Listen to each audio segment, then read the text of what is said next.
Hi, I'm Kieren. And I'm Riku. Welcome to Artificially Ever After. For today's episode, what the public thinks about AI.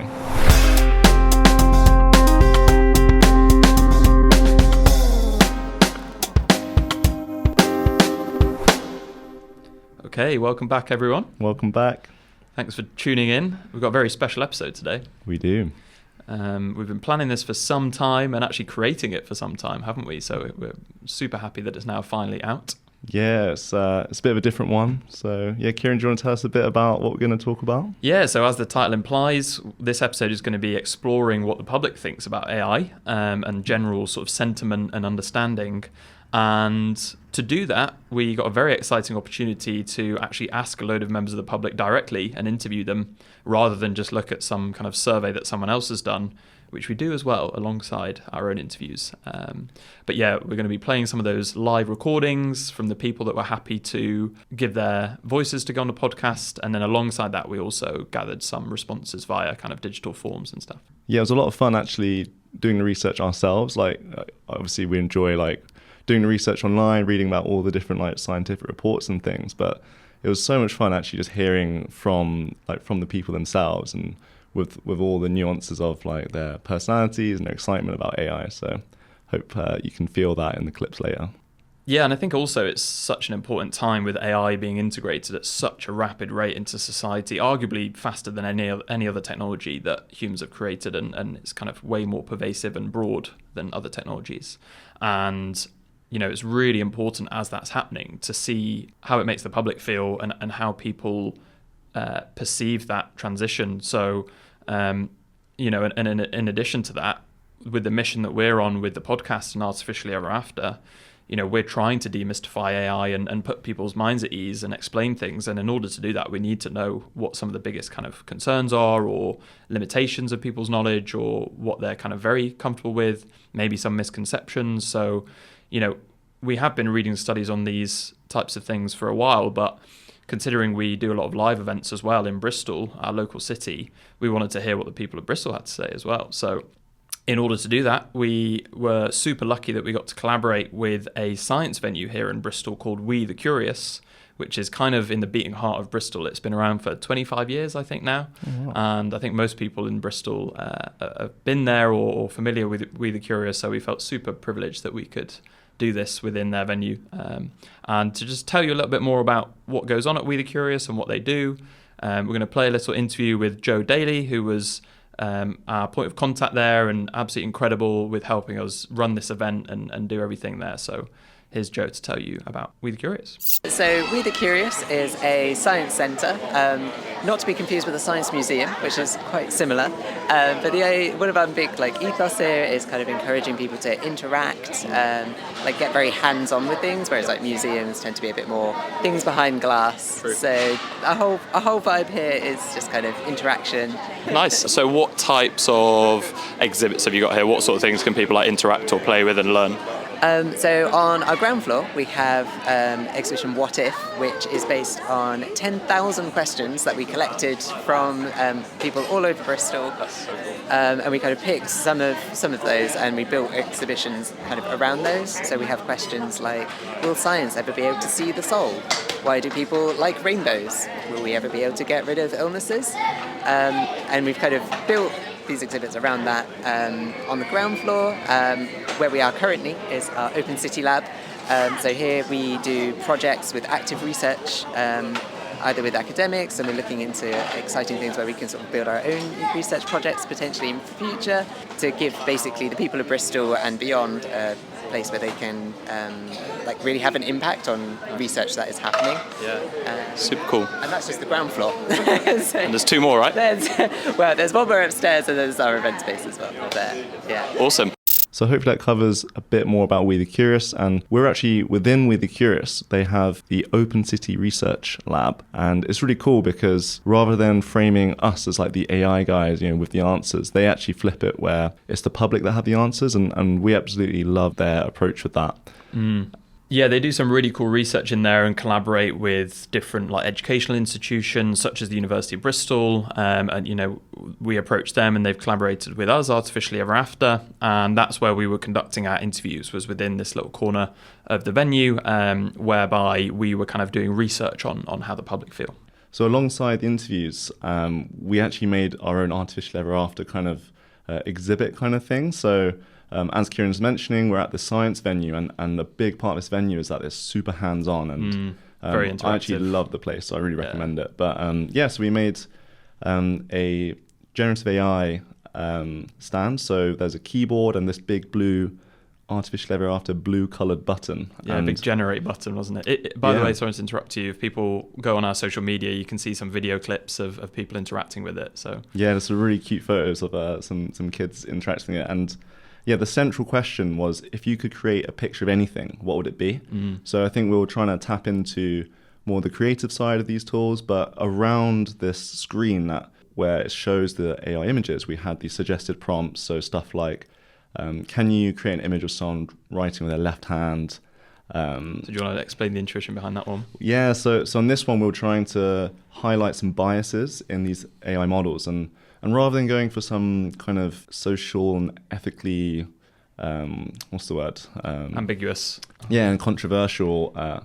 Such as, I think one clear example is like depicting someone that does a particular job. We know that that's come up with some controversies. Yeah, previously. Exactly. So traditionally, if you type in picture of CEO, it's always a man. We didn't really want to go down it's that a white route. male, isn't it? Yeah. So we we're like trying to get some kids to like generate people drawing their left hand, and the interesting thing about that is, because most people are right-handed. Almost all the data that the AIs are trained on has people writing their right hand, so that when you want it to generate an image of someone writing their left hand, because it's so often when the word writing and right hand is so much more commonly associated, even if you try explicitly to get a left hand writer, it just doesn't work. So challenge to you guys listening right now is, can you go to any AI image generator and get an image of someone writing their left hand? It's tough. Yeah, so that was super cool to have. I mean, we partly had the interactive component to kind of, initially we thought it would be good to kind of entertain kids whilst we could pull the parents away and interview them about AI. But it kind of turned into something much bigger, which was just this really cool interaction. Like the parents were using it with their kids. A lot of parents had never used any image generating models before, so they got to try it for the first time. And it really, I think, brought to the front of people's minds, the ethical questions associated with the fact that you can now go and generate a picture of anything that you want, and what does that mean for kids growing up in a world where you can do that, and we have those tools now, and we also got to interview kids whilst the parents were playing on it, so it worked really well, didn't it? So that was the kind of setup, but today we're going to be diving into some of those interviews. Yeah. So do you want to run us through how we're going to talk about that today in the episode? Yeah, so we ask a number of different questions, but we've actually summarized them into, or selected 8 of them. And in the first half, we'll cover 4, and the second half, we'll cover the other 4. Yeah. And the cool thing is, as we collected this data, the UK government and other really big institutions have also been trying to cover this same question about, how does the public feel about AI? And, think, what do they know, what don't they know, and their opinions. So as we go through, we'll play the audio that we collected. We'll talk a bit about that, and then we'll relate it to the studies that these big institutions have covered. Yeah. And yeah, it's really interesting. So on that note, should we get into it? Let's do it. So obviously, with all these questions, we had to be very conscious that we'd kind of interact with a full spectrum of different individuals from different backgrounds, different jobs. And we could have therefore had people that had never even heard of AI before in their lives, which was obviously make our jobs a bit difficult, all the way through to people that might even use it on a daily basis. So the first thing that we wanted to do was just super generally to gauge what people think of when they hear AI. And that was exactly the question. So as soon as we started interviewing people, the first question was, when you hear the term AI or artificial intelligence, what is the first thing that springs to mind? So should we have a listen to what people said? Yeah. I think it's frightening. Okay, wow. Interesting start. I suppose it's that whole concept of robots, taking over the world, the fear, doom. But we run an events and entertainment company, and we use AI quite a lot. Oh, nice. And yeah, it's a game changer. It will be the future. What pops into my mind is that I think of pictures. For some reason, I think of a pig in space. Nice. Did you ask it to make a pig in space for you? No, but Maybe we could do that next. at ChatGPT at home on my mum's iPad, I asked it to make a pig in space. I mean, I know it's used for lots of different things, but to be fair, I mostly think of like Copilot, the Microsoft Bing one, or ChatGPT, like the search engine-esque ones. Yeah, big buzzwords at the moment, aren't they? You hear those all the time. Yeah. Really surprising number of kids that have like heard and used of ChatGPT, which surprised me a little bit. Yeah, I mean, to be fair, if kids are looking stuff up online, it's True. just, it's there. A cute cat that with giant eyes that whenever the cat walks up to people, they faint. Oh, wow. The cuteness. So the cutest cat in the world. I hope you asked it to produce that on the... Did you create an image of that? I tried to, but it just did a cat with normal eyes. So Riku didn't faint then? Probably technology, like phone, or I think also ChatGPT, mainly because it's probably the thing that I know most people would know about. Yeah. Have you ever used it? Yeah. Probably like generating images like that just look quite funny or just not quite real. Yeah. So basically, when I hear the term AI, I think about the things that are bad and the things that are good about it, and the things that it could do if it gets too powerful. It'll make humans more lazy, which makes them so they don't do as much exercise, and it can cause a lot of health issues. Okay, wow. Yeah. They were super cool, weren't they? Yeah, such a variety of responses. Yeah. Yeah. I love the kids' answers. Yeah, they're so good. So good. Especially that last one. I don't know if it's obvious because I think we know kind of the age of the people, but I think from the voices you can tell who the adults and who the kids are. Yeah. Yeah, the last one was a kid, but his answers really shocked me. I think he was the first kid that I interviewed as well, and you don't want to project your kind of opinions as to what level of understanding kids would have. But he really shocked me by he had such incredible kind of perspectives and opinions on AI that were probably more complex than most adults, to be fair. So yeah, I think that kid's going to become a great philosopher. On the image stand, he came up and, bearing in mind most kids did do the whole the cutest cat ever kind of thing, and he was saying an image that represents the positives and negatives and the journey through life, and I was like, whoa. Yeah, it was intense, wasn't it? Sadly, I don't think the generative model did it any justice, but he tried. Bless him. It was like a stream with rabbits along the side of it. So, yeah.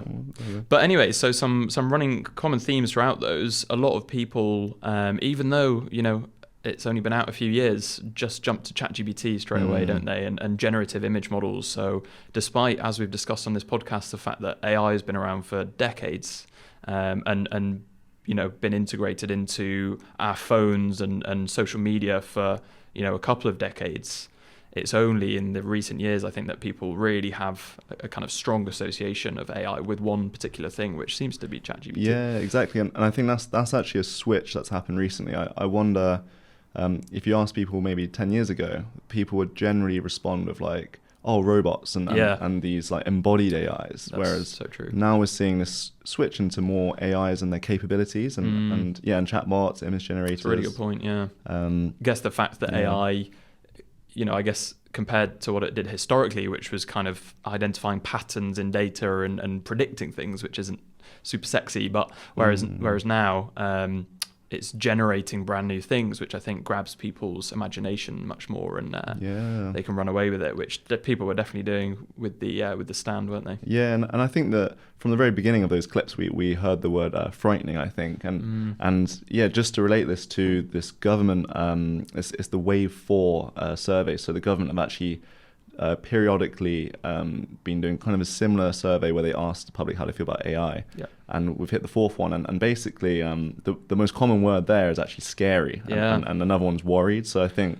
a lot of people are feeling that way when they hear the term AI. And a big one on there still is robot. So I think despite that, having switched, like you say, there is still this lingering kind of embodiment that people naturally do, thinking about their kind of Roombas or Alexas maybe as well. Yeah, and I think a general trend across these waves was that initially people did think about robots, and now they have moved to large language models and chatbots, and alongside that is definitely a greater level of AI literacy along the general public. So, which is good. What's quite funny is along our audio clips, we found that the children would think more visually and more aligned with the robot vision, and you know, whereas adults were more thinking about more conceptual and the actual use cases. So I think just through the age of the interviewees, like it's kind of following the same trend as the other survey. Nice. So then teeing us nicely into the second question, you know, since we're talking about how things have changed over time, the next question was, have you noticed AI impacting your life, your daily life in any way? So let's listen to what people had to say. Yes, actually, at work particularly. Okay. Yeah, So what do you do for work? Aerospace. Oh, wow. But like the team start doing things with ChatGPT, like, you know, writing things with ChatGPT. Have you tried it out yourself? Yes, I have. Not really, no. I've not. There's not sort of this big input at the minute of AI. You hear a lot about it on the news, and you see a lot of fear-mongering around it's going to take over the world. And a lot of ChatGPT. Yeah, as well. oh yeah, massively, yeah. I mean, I guess one of the big reasons that we're here is that because Riku and I do AI research and development, so we see a lot of the ways in which it's being developed and kind of integrated in the background in society. Yeah. And that is the kind of concerning part for us, that, you know, other than the kind of ChatGPTs and the websites that you explicitly go to, there are more and more cases where it's kind of operating in the background without our explicit knowledge. So I'm also a university student, and obviously there's a big issue with trying to students not doing plagiarism and basically cheating using AI. You are allowed to use it to not to write stuff, but use it as an advanced search engine. Yeah. So sometimes I have done that, but I recently found out the environmental impact of stuff like Copilot, so now I try not to use it. However, I did find it quite useful, but I'm just maybe this is a skill I need to develop myself, because it is a better search engine than Google or whatever. I would say that it's probably becoming a frequent thing that I would use or tell people to use as well. So it might be somebody who's asking, I don't know what to write for this, or I don't know, I'm thinking about designing my bedroom or something, and I'd be just chuck it into ChatGPT. I think it's quite good for creative stuff as well. If you just want to, if you like I said, redesign a room, or I did it for t-shirt design for somebody. They bought somebody a personalised t-shirt for Christmas. Well, my dad's talked to me about it because sometimes he uses it at work. Okay. And, No, I think not yet, but I think in the future, I think next couple of years is start to come in. But I'm not feeling now, but probably I'm old school still. So I'm not using. I have a chance to use it, but not using. I don't know. Okay. I don't know if it's AI or not, but marketing, I feel cookies and things on my social media, or me and my husband will be talking about something and I've not searched it or anything on my phone, and then all of a sudden so the other day he had an optician's appointment. He told me he was going to Specsavers at lunch. An hour later I was getting glasses come through on my Instagram. So I think that really highlights kind of the answer to the previous question, where the thing that people think about when they hear the term AI seems to be the one that they consciously use the most. Yeah, it definitely correlates, doesn't it? You hear people referencing it at work. So it does seem to be the one that they come into contact with via other people as well. Yeah. And kids, that was another one. A lot of parents that said that they hadn't used it too much, but then their kids had showed it to them. So so a lot of useful for work, university, writing, creative, and very LLM centric. That's true. Impacts of AI on people's daily lives that they're aware of. But I think this is really interesting because we did an episode actually, another live one actually in Bristol called Hidden AI, and I think along all of society in the modern world, the AI that impacts our daily lives the most are probably these recommendation systems that all of Google, Spotify, Google Maps, that we don't see working. Email, exactly. And only one person mentioned that, and even they were I don't know if this is AI, the old Alexa is listening concern, which really interesting.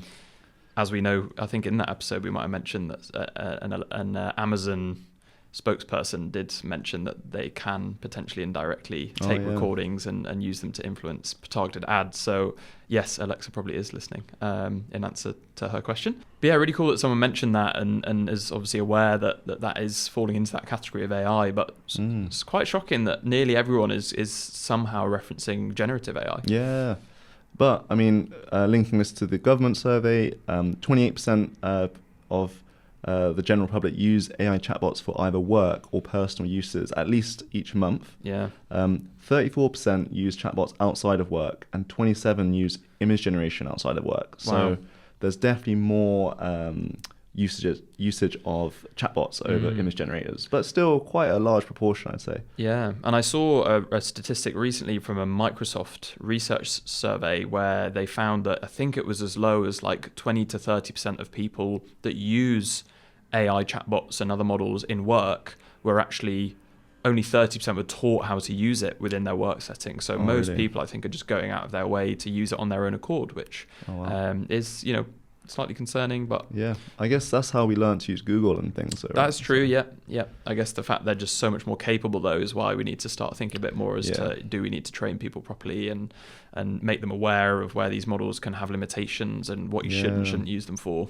But I think one person mentioned the environmental impacts of using this technology, and I think we'll come on to that later. But I thought that was really interesting. And then alongside the interviews with the parents, we had a few kind of questions which were slightly more geared towards the younger crowd and the kids, which were slightly there just to be kind of fun and entertaining. But at the same time, I think we wrote them in a way to kind of give us some intuition about something maybe more meaningful than the question itself. So, for example, this next one we're going to play for you was that for the kids, it was that if you had a super smart AI friend, what would you ask it to do for you every day? Do my homework. Nice. We shouldn't tell mum and dad about that, should we? No. I would ask it to make a full mansion limo. Nice. And drive you around as well? Yeah. You could go anywhere you wanted to go? Yeah. I just think I'd get really lazy and make it just do all my chores for me, probably. Is that a bad thing? No. I wouldn't mind an AI that did that for me. I would most likely be that might be a little greedy of me, but if I did do it because I needed help, I would probably use it to help me keep my house in check and to make sure that nothing's like broken, we can repair, and I can sew. Because if it's like a really smart one, it has to know all the things about. Wow, I think you'd have a very tidy and good house if you had one of those. That kid again. Yeah, it's great, isn't it? So smart. Yeah, that was really interesting, wasn't it? And I think that question, like on the surface, might seem like a silly one, but I think it was really good at actually encapsulating how kids actually perceive AI now, and I think especially it's framed in that kind of what you ask it to do for you every day, and yeah, I think everyone had like chores or homework as their answer. Yeah, just to get a feel for the kind of mundane tasks which people might be jumping for if they were able to automate it, which a lot of chores, homework is a big one. Yeah. Unsurprisingly, I guess. I think I was expecting that to come up. But really cool as the things that they think that AI can do to help them. I guess the tidying one and the doing jobs and stuff requires an embodied AI, some form of robot, which again might be where people's minds jump to. But maybe that will mean that in maybe a decade's time or so, when these humanoid robots start coming into our homes, and that's the kind of younger generation who's purchasing them, maybe they'll be more kind of comfortable with the idea of having something like that to help them. Yeah, what would you want the AI to do for you, Kieren? Oh, I don't know. Well, I am a bit of an OCD man with my house and tidying and cleanliness, so I guess keeping everything in check, but I guess I do that anyway. I really just want like the perfect AI language teacher. Oh, that'd be cool. Yeah. I tried to get ChatGPT to do that, and it wasn't very good. Yeah, it's not great at that. One day. So moving on to our next question, which maybe goes to more serious places. What excites you the most about AI, and what scares you the most? So, let's play the clips. Let's give it a listen. It has fantastic possibilities, creating things that we can't, but in the same time, It takes a lot of energy, a lot of, and I think that's really bad. And also, it's about the fake things that people start believing they're real, and I think that's an issue. What scares me the most? I think, funnily enough, I actually went to Copilot, and I said, what are the ethical concerns with AI? It's like seeing what going to the horse. Might be a little bit biased there. Yeah, exactly. I did ask, are you biased? Yeah. And it said, yeah, there's a big environmental impact, but I think there's no turning back now. AI is here and it's going to become a bigger thing, which I am pretty worried about.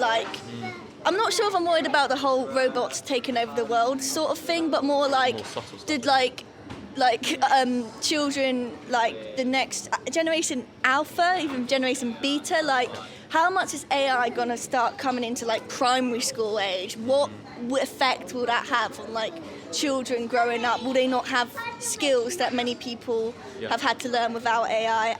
I am excited about something.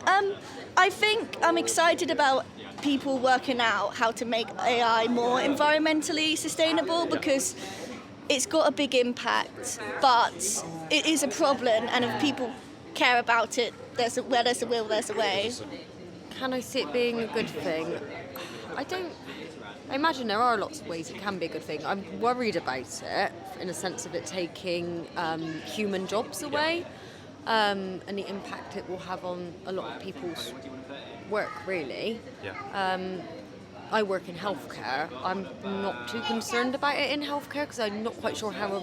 we use robots and things for surgery, but it's all controlled by humans, so I'm not too worried about that. There's a lot of human oversight. So you're always going to need humans in healthcare, but in terms of the business world, where my husband works, he said his job will probably be done by AI in the future, so we worry about that at times. Wow. Yeah, I think you mentioned this before the episode, that there's a bit more of a focus on the latter part of that question. Yeah, I put that in there because perhaps it was a poorly structured question. It's never good to ask two questions in one, I suppose. But I wanted to balance it.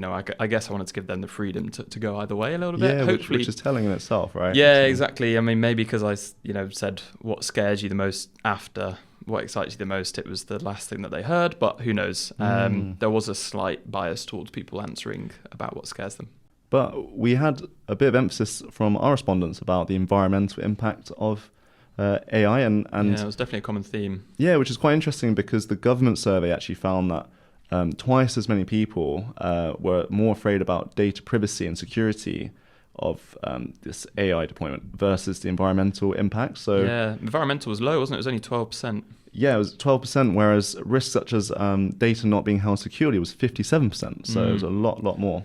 And I just wanted to mention that because we definitely are in a city where I think people are more inclined to mention the environmental impacts, since we just voted in the Green Party as into the city of Bristol as our political party. So I guess maybe I was expecting more people to kind of go down that route. But it did surprise me in that survey that you'd found that a lot of people prioritize other things over the environmental impacts, because it definitely is a concern, one that's come up in kind of news articles and things. But there was a 2021 research paper from scientists at Google and the University of California at Berkeley, which estimated that training GPT-3, that's OpenAI's one of their early models, required about 1,200 megawatt hours of electricity, which is enough to power about 120 average US homes for a full year.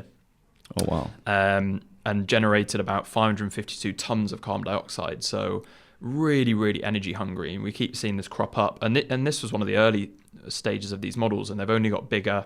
If we just look, there was a recent paper from just last year which estimated that the power requirements of all the data centers in North America, which are the kind of big centers that run these AI models, increase from 2,700 megawatts at the end of 2022 to 5,300 megawatts at the end of 2023. So basically, nearly doubled in less than a year. So, and that's estimated by 2026 to go up to over 1,000 terawatts. So that's like an order of magnitude greater. So the energy demands of these models is just going through the roof, which is very, very scary. The one thing that's a bit of a saving grace is that there's a lot of pressure on these companies. And we've just seen, even in the last week, that a lot of these big tech companies have committed to buying very large amounts of clean energy from new wind and solar farms. So, which doesn't actually mean it consumes less energy. It just means it's cleaner energy. Clean energy, exactly. And just to be concrete, that figure for 2026 is actually 1,000 times, or of that scale, more than what is currently being used. So in conclusion, environmental concerns should be high up on the list of it's issues. Growing, isn't it? Yeah, it is scary. So I think that should be one thing that we're focusing much more on. It's very interesting as AI researchers as well. Us, it's on us. Yeah, and I'm seeing a lot of papers now that they are requiring you to write in your paper how much energy or how much compute you actually need to get the results. So nice, cool. Right, so that wraps up the first half of our questions. We're going to take a quick break for our fun fact, and then we'll get into the second half of the questions shortly. So, fun fact. Yeah, who's going first? Oh, I think it's your turn. Okie dokie. Mine is exactly that. It's just a fun fact this time. There's nothing too informative or intelligent about it, but basically in mid-2023, someone created a public live stream on YouTube called AI Sponge. Have you heard of this? No. But basically it would show an AI-generated SpongeBob SquarePants parody 24/7, so it would always be viewable. And the cool thing about it was that viewers could go into the comment section of the live stream and they would suggest things for the characters to discuss, so they could essentially make their own SpongeBob episode. And the characters, they could also tell them what to do, and they go about and they just be able to create their own episode. So I thought it was a really cool use of generative AI because it deep faked the actual characters' voices, so it sounded like SpongeBob, it looked like them. And basically, it was switched off loads of times because people were asking the characters to do things that they shouldn't have done. But then, eventually the stream was discontinued anyway in 2023, in July, basically due to copyright takedowns. And I think the creator eventually just got bored of managing it all. So. Yeah, I wonder how much that must have cost as well. Know. But I thought it was kind of cool, though. That is really cool. Cool use of Gen AI. When you said AI Sponge, I just thought it was like a video of, I don't know, like a washing sponge. Well, it kind of was. Well, a talking one. But I thought it was cool because that maybe was like an early use or thought of how the future of entertainment could go, there are actually bigger companies that are now looking down that avenue where you can create your own kind of storyline. So who knows? That is really cool. Your turn. Yeah, I've also got just a fun fact. Okay. Just what it says on the tin. But with one technical detail, which is... so if you don't know, right now, all the large language models like ChatGPT, Gemini, Claude, they're all evaluated on these benchmark tasks. And normally they're quite boring. So they're like, it did this well at a maths exam, or this well at I don't know, some question answer or some logic puzzle. Sounds technical. Yes, but one of the latest benchmarks for these LLMs is playing Super Mario. So, wow. Yeah, if you don't know what that is, it's a video game. It's actually made by a Japanese company where the main character is an Italian man just saving a princess from a castle from a big turtle, actually, a big scary one. So use all this energy to create these massive AI models and they're just playing Super Mario Bros. Yeah, exactly. And you might ask, why is this important? But it's because if you've played Mario, it requires really good timing. You have to have really good object awareness. You have to be very precise in your movements. And I think this is because... obviously, the goal of AI is eventually to have it in robots and things. True. So I think that's why they're going. But right now, of these three large language model giants, so Claude, Gemini, and ChatGPT, we have Claude 3.7, so latest model is number one. Nice. Followed by Claude 3.5, which is strange. Maybe that's all they're doing at Anthropic. Winning the game, yeah. Yeah. Google's Gemini is in third, Gemini 1.5 Pro, and then OpenAI's ChatGPT 4.0 is in bottom place. Nice. So, that is a fun fact. Thank you. Cool. Back to the episode. Yeah, so kicking it off, the next question that we asked is, should we be educating children more about AI? A big one. And we definitely wanted to do this one in the setting that we're in because there was a lot of parents there, a lot of families, parents with kids. So we were kind of, I think we wanted to prompt the parents by seeing their kids interacting with Gen AI models and being able to create images of anything. It was kind of at the forefront of their mind, I think, how their kids would be using it in the world they'd be growing up in. Yeah, there were definitely some that thought it was fine and then saw right in front of them their kid kind of just trying anything that they thought of, and they were like, oh, well, I'm not sure about this anymore. Yeah, luckily we had a content filter on the exhibit. So cool, let's get into it. Yeah, well, actually the teachers don't know much about it, so they can teach the pupils. So it first starts with adults, really. No, definitely. The kids should be taught the right and wrong ways to use it, and sort of what the dangers are within AI. You know, it's the same with any form of education. There's a right way and a wrong way to educate children. And if they're not educated, they're going to be manipulated and screwed over by it in the future. Yep. So it's important. Also, boundaries and guidelines, you know, where you should be going with it, because you can ask pretty much AI to do anything, depending on which bot you go on. I think education's always going to be the way to go. I'm here with my daughter, she's 14, which is a scary age in terms of like opening up to that world. She's got a phone, she's got AI at her hands now.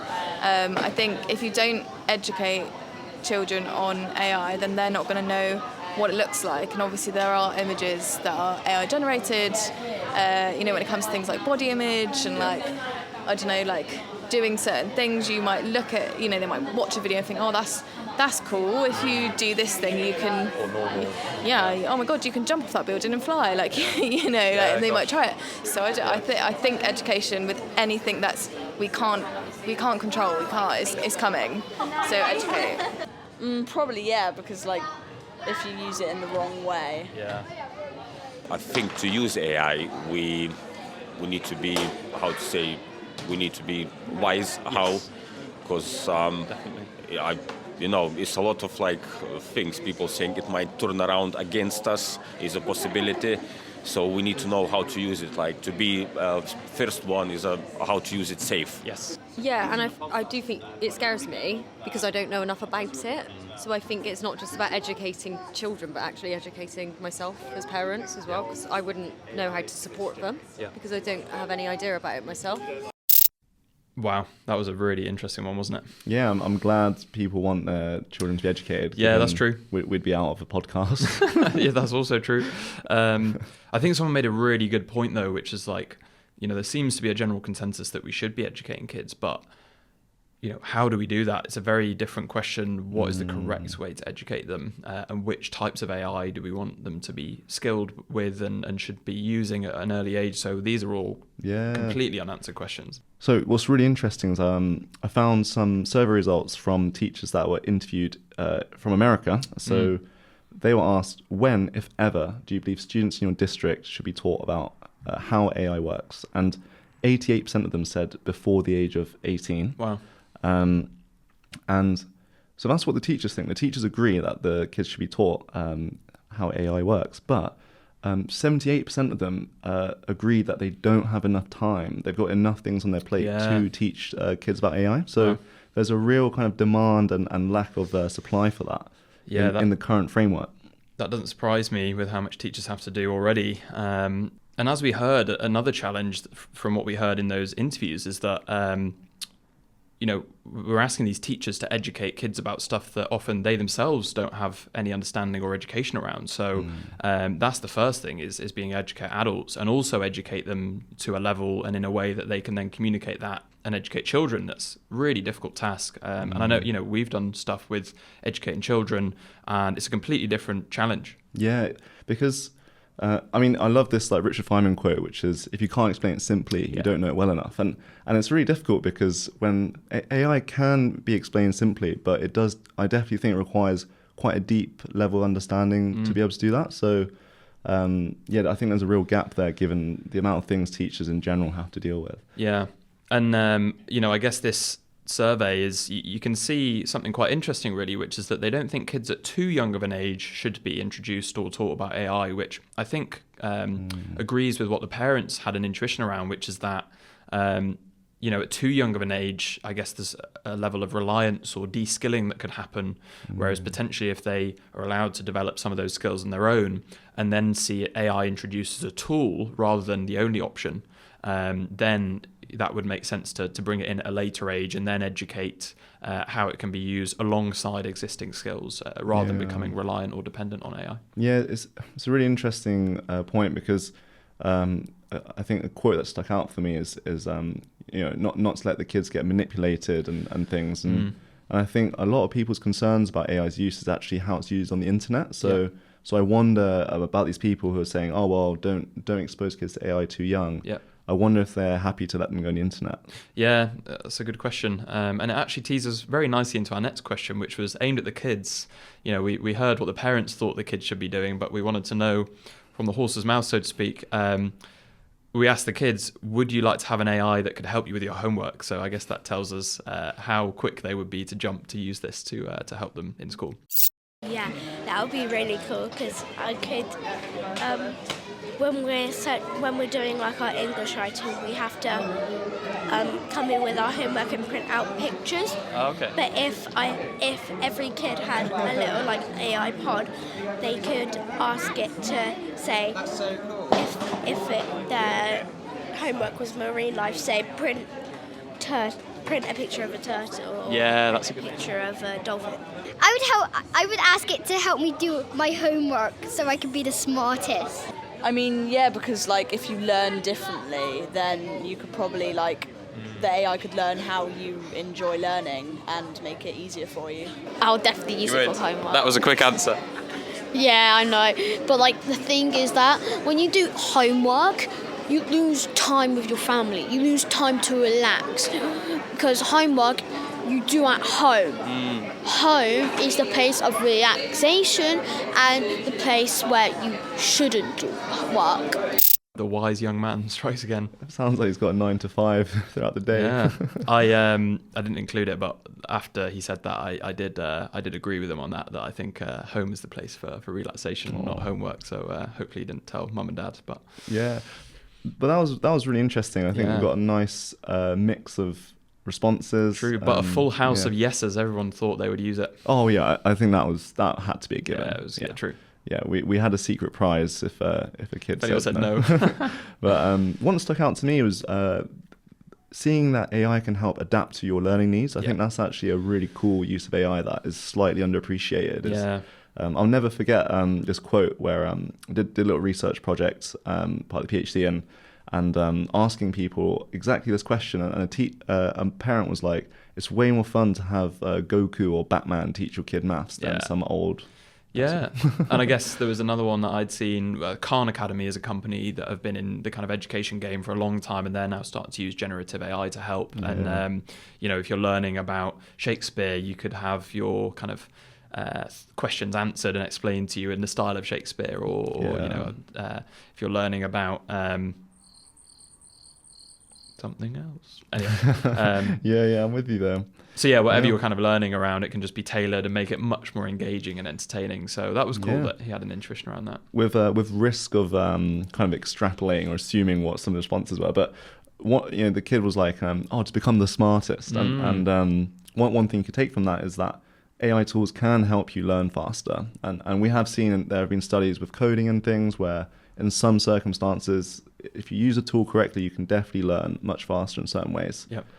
But then I guess that the other side of that is also true. Yeah, the opposite is also true. I like the first response was really cool as well, because it didn't straight away jump to kind of automation and doing it for you or making you smarter or answer better. It was actually using it as an aid to help with creativity and producing images that maybe kind of enhance your homework. And kids obviously have so much creativity and their imaginations just run wild at that age, and perhaps unless you have amazing artistic skill or that loads of time and resources at home, maybe that creativity is being limited, and AI could in fact kind of let them tap into that more. So I thought that was a really cool answer.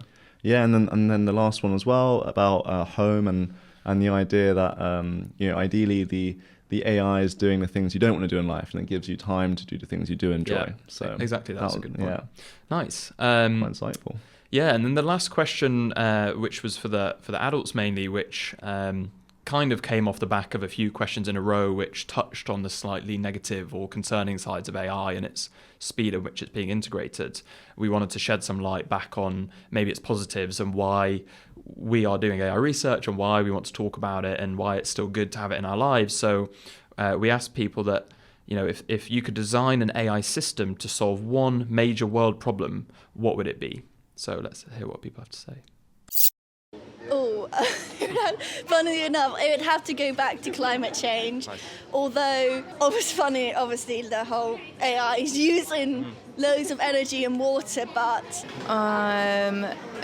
I work in the NHS, so in the mental health sector, so it'd probably be something around maybe some kind of like therapy, maybe waiting lists, that kind of thing, like maybe it having a bit of an impact and being able to, like, if you could access therapy without having to pay, without having to wait on a waiting list, or get some specialised help, or I don't know, even like for carers of people who have like mental health issues, then I think that we can really help like a massive issue. So yeah, something around that. Good question. I would go recycling. Because people, we basically, what we do, we're poisoning our planet. That's us. You can say, oh, I'm different, but we take responsibility. All of us should be all together. So I think would go this first. Find a cure for cancer. Climate change. Nice. Very cool. Thank you so much. You're welcome. So yeah, they're pretty good. Such cool answers problems to solve. Yeah, loads of different problems as well, which was super cool. Yeah, we got, I think, 2 climate change, 1 mental health therapy, recycling. I'm going to put / on sustainability there. Yeah. Cancer on the online actually respondents we got. Someone said to solve for use in court to solve guilty innocent verdicts. So I think maybe like some lie detector thing, or some, I don't know. I guess they didn't go into detail. Another cool. cancer. But they said done ethically, not by big pharma, and wanted healthcare. So I guess that's also. And I guess this is one of the things, equally with the podcast, we want to communicate the risks and concerns about AI and make sure people are aware of how it can go wrong. But at the same time, we want to shed light on all the positive that it's doing. So we've had some episodes where we've discussed some of these AI applications and solutions that are being done and people are doing research on now with the hope of solving some of these problems soon.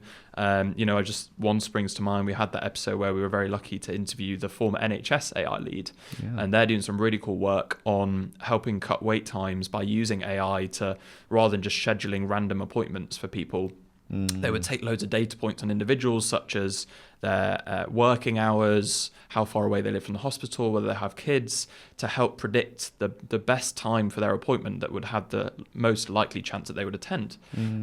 So that's a really cool application of AI that people might not be aware of. There's a lot of stuff in the mental health space as well, isn't there? Yeah, there's a huge, I think the waiting list for mental health these days is just absolutely crazy. So it's been a really surprising the large number of startups and things trying to address this problem. Seeing that LLMs are accessible 24/7. This is normally their advertisement is you have your therapy 24/7. Fully anonymous. Yeah, fully anonymous. I guess the barrier to kind of getting that help is a bit lower, even though it's an AI. But we've seen from testimonials and kind of studies that people do find a way to communicate, and it actually helps them because it's like non-judgmental in a way. In a way, not being human is it actually helps. Surprisingly, I never would have thought that, but it's super cool. So and cheaper. So and I think the sustainability one as well. You'd seen some cool examples on recycling.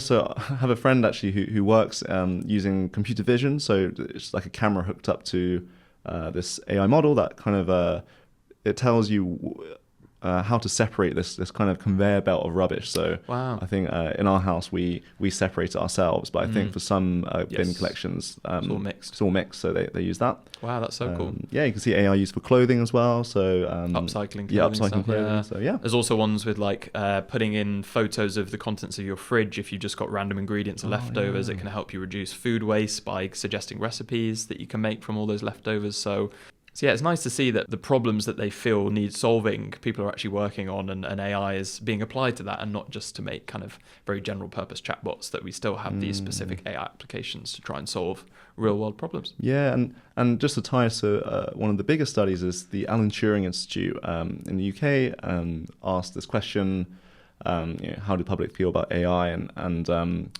all the things that people worried about and people were feeling hopeful about, generally people are more hopeful than worried. So that's good. So that's a nice note to that is a nice note, yeah.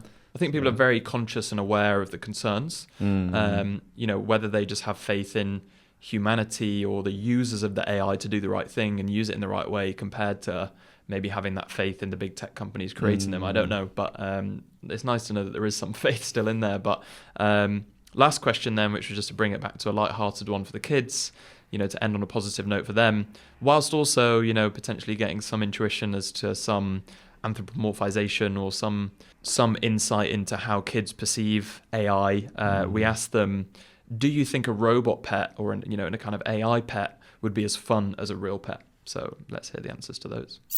I think the answer is both, because if you had a robot pet, you could learn for it to do new tricks, and you can make it learn how to like high five and how to really cool stuff. But then again, a normal pet is really good because they respond to you and they can like snuggle up with you and probably more cuddly, aren't they? Yeah. Wouldn't be the same because it can fly. Well, if it's like a transforming pet, that means it will transform its personality, and it could always like replicate my other pets. When they die, I'm lonely. Wow. Well, I mean, an AI, a flying pet, would definitely not be the same as a real pet, would it? Yeah, I mean, unless it was a bat, I suppose. Or a bird. Yeah, I think when people talk about pets, they always go to cats and dogs. Yeah, and, forget birds exist. But that was really interesting, wasn't it? Yeah, that first one, which was that both, it could be the same and different in kind of unique ways, which is so cool. Yeah, and I guess on that note of flying is that you could have a robot dog that flies, but you can't have a real dog that flies. Yeah. I think the first answer was a bit about like real pets being more like personable. I think. Yeah, that was interesting. There's something. Yeah, you mentioned the snuggling up. And then on the flip side of that, with the AI pet, is that it's more obedient and does what you say. So it's kind of the control of it, and it's more, robotic and computerized. Very interesting. Yeah, it is interesting. I wonder what everyone's perfect pet would be. I think some people that talk about AI like romance is like you want to build in kind of flaws in their personality to have real love. But anyway, that's perfectly imperfect. But yeah, I think that goes on to a similar point, right? That it depends in the future if we have that option to choose between getting a real pet and a robotic pet, or a real partner or a kind of AI. What do we value? Do we value that kind of perfect match, or do we value the human aspect and the imperfections and the flaws? So it will be very interesting to see. And I guess maybe it's important to start thinking about some of these things before those options become available to us. Yeah, really interesting. Yeah, I love that question. That I think we got a lot more out of it than just the pet answer. Yeah, and that last response as well about transformation, like you could have an AI simulate one of your pets that has sadly passed away. I thought that was I actually thought it was quite moving. I know it was, wasn't it? Yeah, so cool. Really cool. Amazing. Yeah, so I hope you enjoyed this episode. It's a bit different. I know we had a lot of fun doing the in-person event. And, we were gathering this data partly to just help us inform our decisions moving forward with the podcasts, make better content for you. But we thought that people would find this super interesting as well. So, we hope you maybe found something you could relate to or found something new about AI in this episode indirectly. But yeah, we had a great time making it, and we plan to do more kind of in-person and live stuff in the future, don't we? Yeah, we were literally thinking, we should do more of this interview stuff just in the street and things. And as always, we love to hear from you. So if you have any thoughts or any questions or anything you want to share, contact at artificiallyeverafter.com. And as well as email, we're also now much more active on all of our social platforms. So Instagram, X, formerly Twitter, TikTok, and also Patreon as well now, which you can catch us on and help support the podcast. If you feel kind enough or generous enough to contribute a small monthly fee, you can get loads of added extras and bloopers, things that we don't put in the podcast, some behind the scenes footage. So you can check all of those out. Usernames across them all are at artificiallyEA. And yeah. I mean, I think our plan is to interview each other the same questions that we covered in this episode and put them on Patreon. So yeah, a little bonus episode. Hope that's enough. So yeah, should we tease the next episode? Yeah, let's do it. The next episode is going to be on, is AI about to take my job? Wow. So Yeah. pretty probably lighthearted. Yeah, and our What is AGI episode would probably be a really good short stuff to listen before that one to give a bit of background. So Nice. on that note, thanks for listening, and we'll Catch you next time.